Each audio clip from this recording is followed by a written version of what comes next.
Okay, tonight we're going to look at, I guess it's today for you guys, we're going to look at Unit 6, Social Psychology. This is Part 1, and we've already covered the first part of this unit, which is psychological disorders, abnormal behavior, and some psychological treatment and biomedical treatments for sure.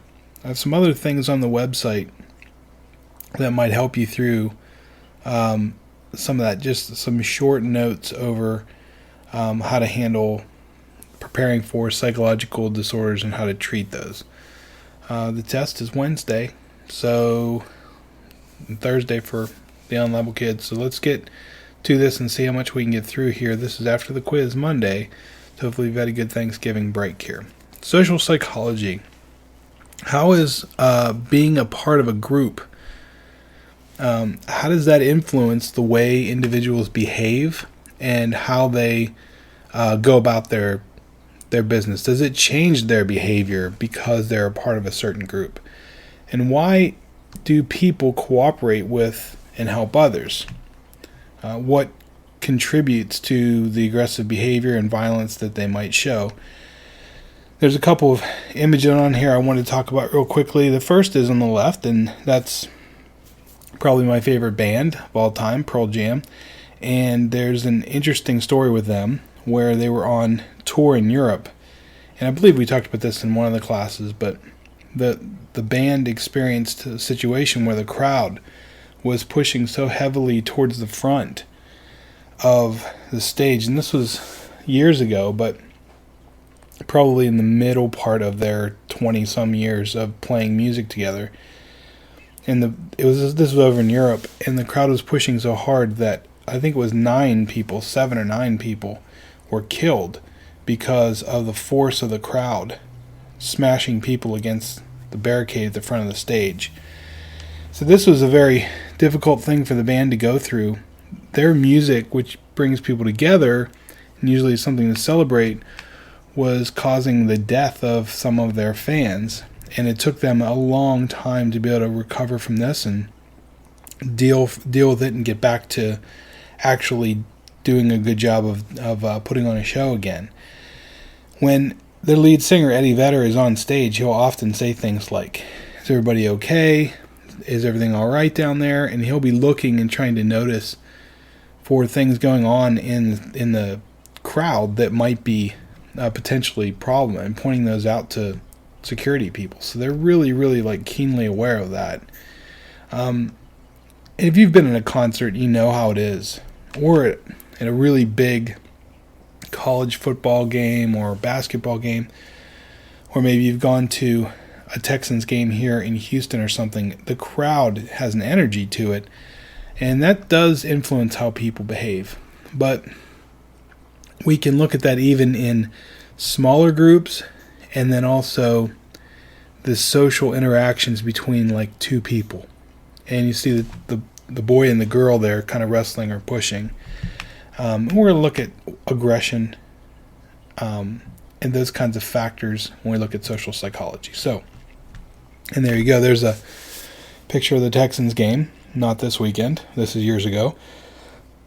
But you can kind of see the red crowd and everybody wearing red. We're going to talk a little bit about that and feeling like your personal identity is let go when you're a part of a bigger group like that. The guy up the top here says, "How was your vacation?" And the guy on the right of the picture says, "I'm analyzing it now. The photo only got 8 likes, but one of them was from someone who has a really big influence. He's very influential." So we measure, sometimes we're thinking today much more about social media and how that also influences people's behavior. And I think it does. There's a big impact on Facebook and Twitter. There's a big impact on people from those sources of interaction. So let's look at this here. Human beings are social, and much of our behavior involves interactions with other people. So social psychology is talking about the influence of the behavior of individuals and how groups impacts that. So attribution theory is how we make judgments about others and sometimes even about ourselves. Obedience and conformity both refer to the influence of others and on our behavior. So, what is the difference between obedience and conformity, and how does that impact us? We'll look at the studies from Stanley Milgram on social psychology that most of you, I think, have seen the DVD on, where you went through the experiment with the teacher, the learner, and the subject. And the last one, number 5, behavior can be influenced by the presence of a group, and that's real important. Let's talk first about stereotypes. When I think about stereotypes, I think about The Simpsons, because it is probably the best piece of Americana propaganda, entertainment. I don't know if propaganda is a good word for it, but entertainment anyway, where we see lots and lots of stereotypical behavior, or at least the characters kind of portraying stereotypes. So to form an impression, we need to have a target and a perceiver, so something we're looking towards to make a judgment on, and then also the person who's perceiving that judgment. We often fall back on the preconceived notion of a person or thing, not what they actually are like, but the preconceived notion takes over our attitudes about what they must be like without really getting to know them. Stereotypes can be bad, and they can kind of be good. They can be a good thing to have work for us, but there's something we use all the time to determine behavior and what course of action to take. And like I said, they're positive and negative. Their consequences can sometimes lead us to make mistakes, but they can also really help us to succeed. You can make a quick snap judgment about a situation and be better prepared to deal with it. I'll give you one quick example. Next year or the year after, you're on a college campus, and you are considering going to a party at a house that is pretty much out of control. And you can tell before you walk in there that there's probably going to be some issues when you get inside. You only really know all this because of the loud noise of the music. And you've seen a couple people walk in that you know. You don't really know there's trouble inside, but because of the past understanding of what these two people look like and what the noise is coming from the house, like what kind of music might be playing, you could make the decision to avoid it, to walk away, and to say, I'm going to go someplace else today. That could literally save your life. You never know when a stereotype or some kind of decision that you make, regardless of how it's formed, can impact you in a good way. So it's just like we've talked about evolutionary psychology, and there's a lot of that in stereotypes, why we form them and why we have this understanding of making a quick judgment about other people. We may have done that in the past to simply survive. So, The Simpsons, they're quite the cast of characters. So you've got here people from pretty much all walks of life, from grandpa to the police officer with the donut to evil twins at the bottom there, and an Indian who runs the Quickie Mart, for example. But these kinds of stereotypical ideas of what some people's roles are in life, they can also be funny. You can poke fun at them, and they're understood by a large group of people. So here's one that I came across, the Big 12 Conference, so you can kind of check out those different stereotypical looks. Homer is UT, so that's interesting. And as you notice, this is updated because A&M is not in there, are they? I really kind of enjoy the Wildcat lady there from Kansas State. It's whatever. Here's some NFL stereotypes. Notice the Texans are not on there, which is just fine with me.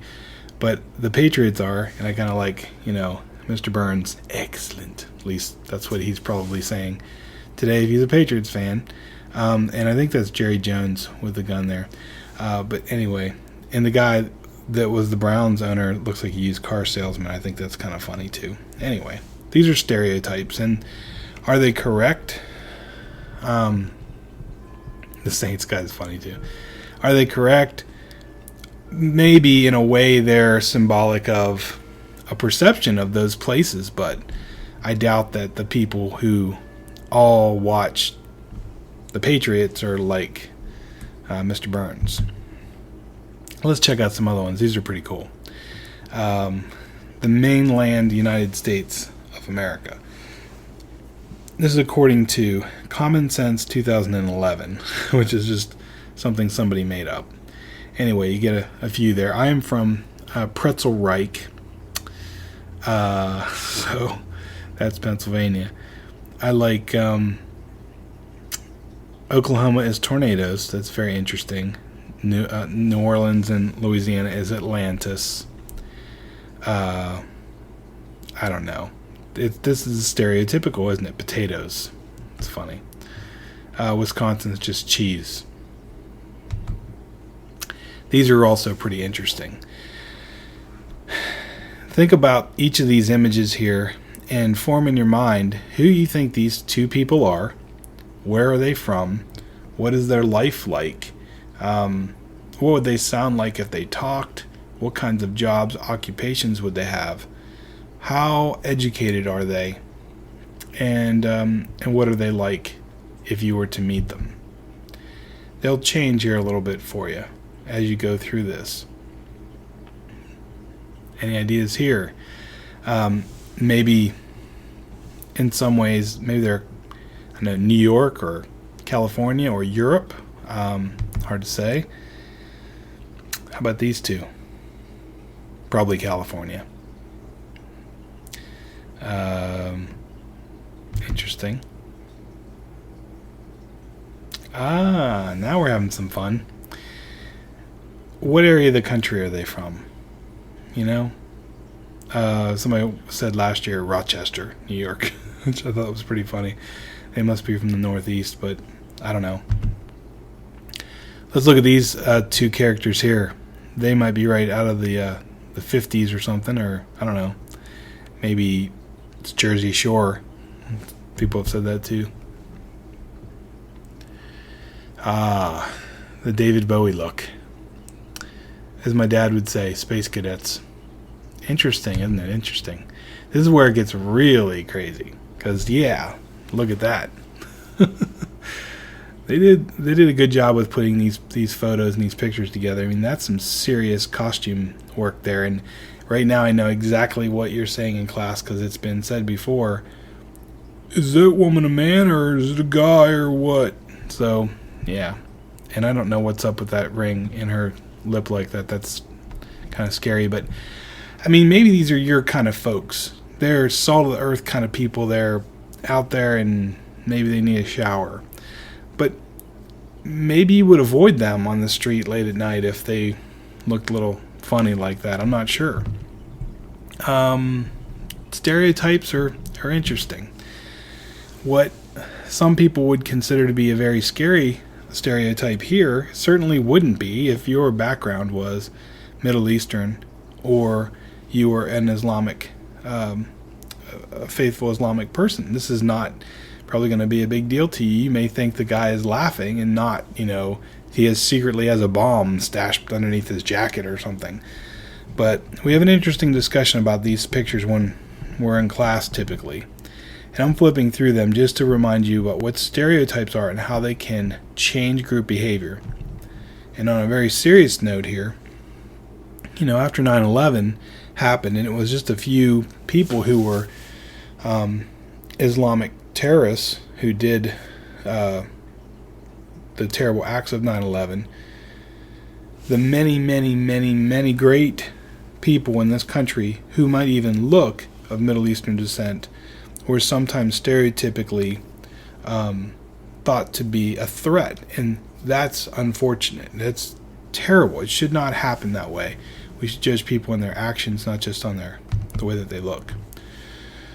So, hopefully you had a chance to think about stereotypes as we flip through those. Let's talk about a couple different things here. The first one is cognitive confirmation bias and self-fulfilling prophecy. Okay? The first is when participants are more likely to search for information that confirms a previously learned bias.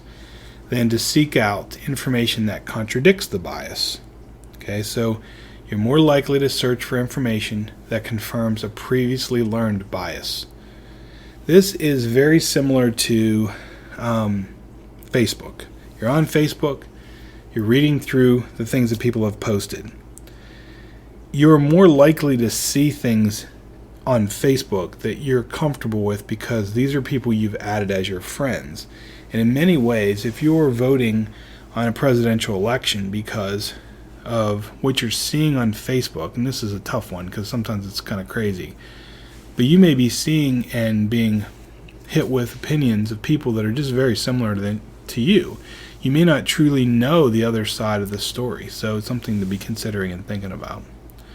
If you're going to buy a particular kind of car, you'll typically act out and seek out information that supports the good aspects of that car and will overlook the information that does not support that choice. So maybe you really want a sports car and you're going to try to find all the ways that this sporty car is also going to be practical for you, even though your parents may not want you to get that one. A self-fulfilling prophecy is one we're more familiar with, I think, potentially. But if you hear something good or bad about a person, you'll believe that you will perceive that the skill in the person more than if you had not previously heard that information. So this is similar to if we were giving the quiz right now, and I was standing in class and I gave out the quiz, and right before I gave the quiz, I said, "Listen, I want you to really concentrate, ladies, because this is hard for most of my female students. Really struggle with this, especially if it was a stats quiz." And I said, "It's got math on it. I mean, it's going to be harder for you, right?" That's a stereotype that young women, are sometimes have more difficulty with math or geometry or something like that. But it's not necessarily. That is definitely not true. And many of you in here, I'm sure, are very, very good at math, and you're female. But you may even play into that and believe it to be true if you are aware of the stereotype before it is mentioned to you, and it will affect the performance on the quiz or test. This has been tested and shown, and racially based stereotypes are really powerful. And it's sad, really, but I think sometimes we're so aware of the others' perceptions of us that it impacts our own behavior, even if it's not necessary, and it shouldn't. This is attribution theory, and this is where it gets a little bit confusing, and I want to make sure we can get this covered today. And if we run through this and we run out of time, you might want to ask to see it tomorrow at the beginning, or watch it on the website tonight, because I'll have that posted already. But this can be confusing for some students, and for some other students it's not quite as difficult. But let's talk through it. Attribution theory is when we make guesses or attributions about the causes of their behavior. Okay? And I want to apologize for my voice because it's not really great. So I'm doing the best I can here. But we often make mistakes because of biases we have. Hurricane Katrina is a really good example of this. Okay, from the outside looking in, people would make a or fundamental attribution error sometimes in looking at what happened in New Orleans not being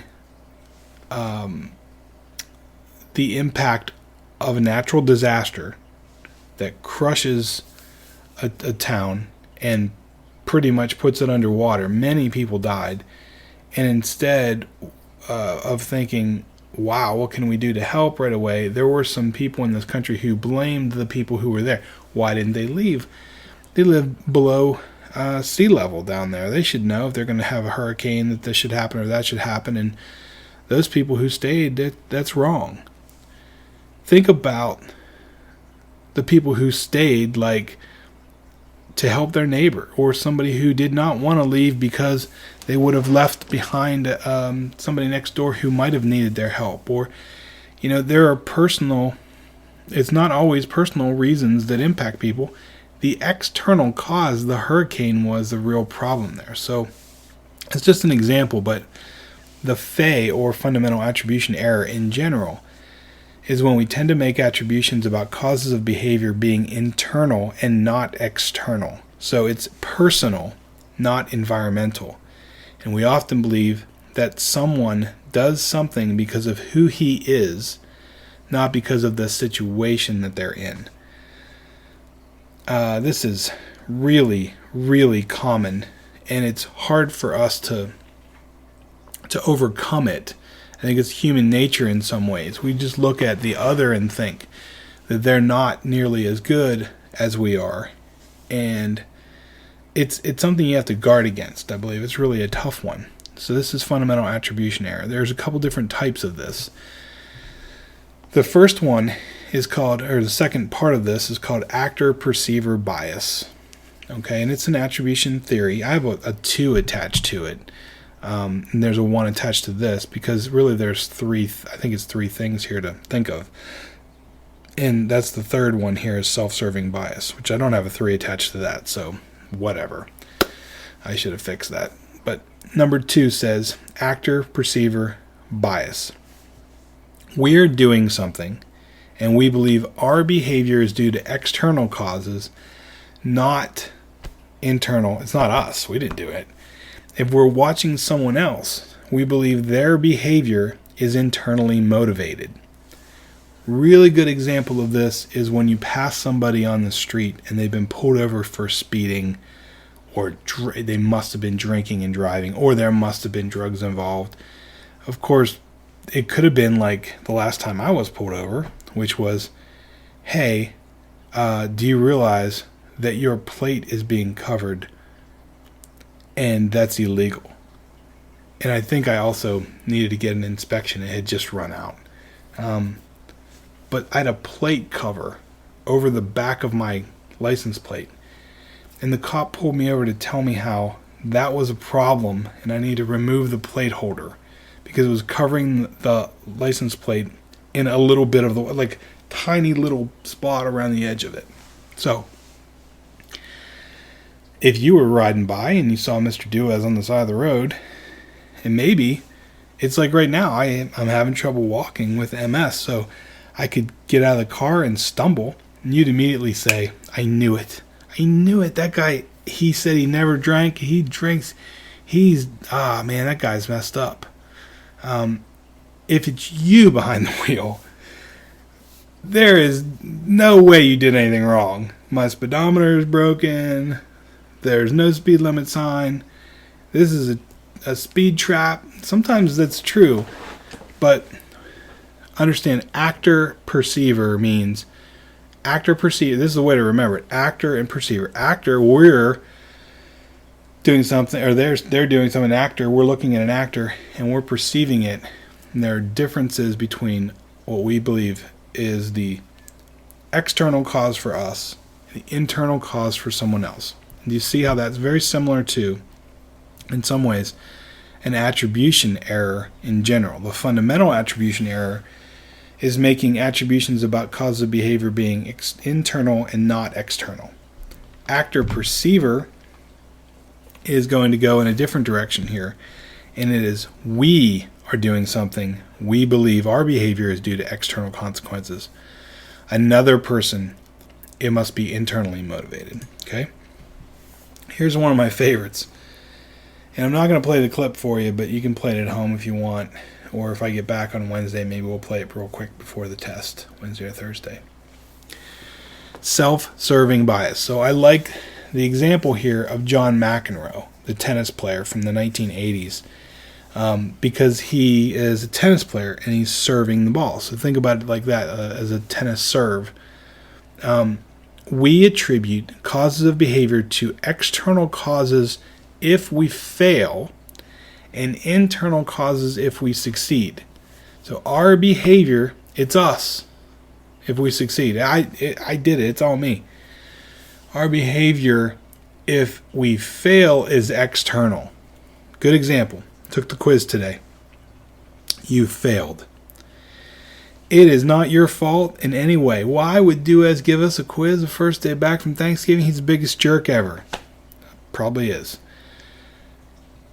although everything that you had the quiz on today was from before the break, so it's stuff we've already learned. If you succeeded on that quiz, and you did really well, which you should have done, it wasn't that hard, I can hear what's going on in your mind. It is not, you know what? I don't even know how I did that. I just think I have the best teacher who ever lived. That's probably what it is. You're probably saying to yourself, yeah, I really worked hard on this. And make sure you say it loud enough around your parents so they can hear. But this is interesting, self-serving bias. John McEnroe had the self-serving bias. When he would serve the ball and it was called out, and he believed it was in, and it was a close, oh my goodness, he would throw a major temper tantrum. And the pictures at the bottom there of the gentleman who's kissing the trophy, that's Bjorn Borg. So the joke, the meme is, I wish you hadn't been Bjorn, which was his first name, because he had a lot of trouble beating Bjorn Borg. These were the two best tennis players alive when I was in high school. And I think it's the 80s, basically, in the early 90s. But the interesting thing is when Bjorn Borg retired, McEnroe just absolutely hit the skids and just faded away and never really amounted to much after that. They pushed each other really hard. They were great competitors, but when one was gone, the other one faded away too. And this is the clip. You can't be serious. I'll play it. What the heck? Let's see if it might sound funny. Let's see if it'll come through and play.